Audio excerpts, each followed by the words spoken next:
అందరికీ శుభాశీస్సులండి.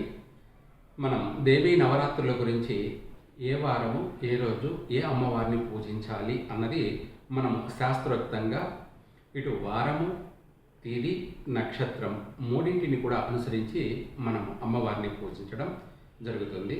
అలాగే బుధవారము తదియా తిథి, తదియా పూర్తిగా ఉంది కాబట్టి తదియా తిథి, బుధవారము, స్వాతి నక్షత్రము.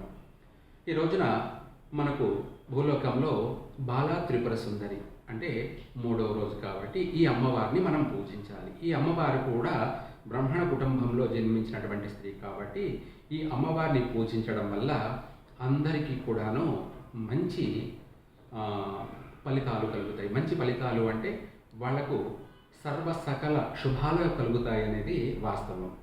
ఈ అమ్మవారిని ఆరాధించడం, పూజించడం వల్ల అందరికీ కూడా సకల కోరికలన్నీ కూడా నెరవేరుతాయి.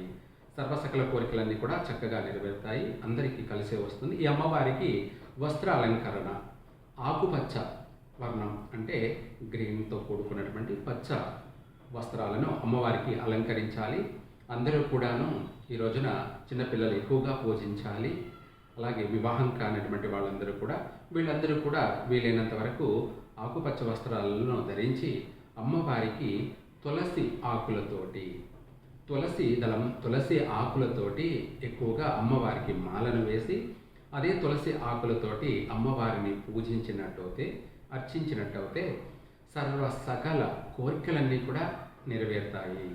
అలాగే అమ్మవారికి గరుడ పచ్చ గ్రీన్ స్టోను బొట్టు తిలకంగా పెట్టి అదే ఆకుపచ్చ రాళ్లతోటి మనం అమ్మవారిని పూజించాలి. నవరాత్రులు, నవరత్నాలు, అలాగే నవధాన్యాలు కూడాను. నవధాన్యాలు వచ్చేటప్పటికి ఈ రోజున అమ్మవారికి పెసలతోటి నైవేద్యం పెట్టాలి. పెసర్లను మనము ఉడికించి అమ్మవారికి గుగ్గిళ్ళ నైవేద్యంగా పెట్టి అదే అందరికీ కూడా పంచినట్టయితే చక్కగా అమ్మవారి అనుగ్రహం అందరికీ కలుగుతుంది.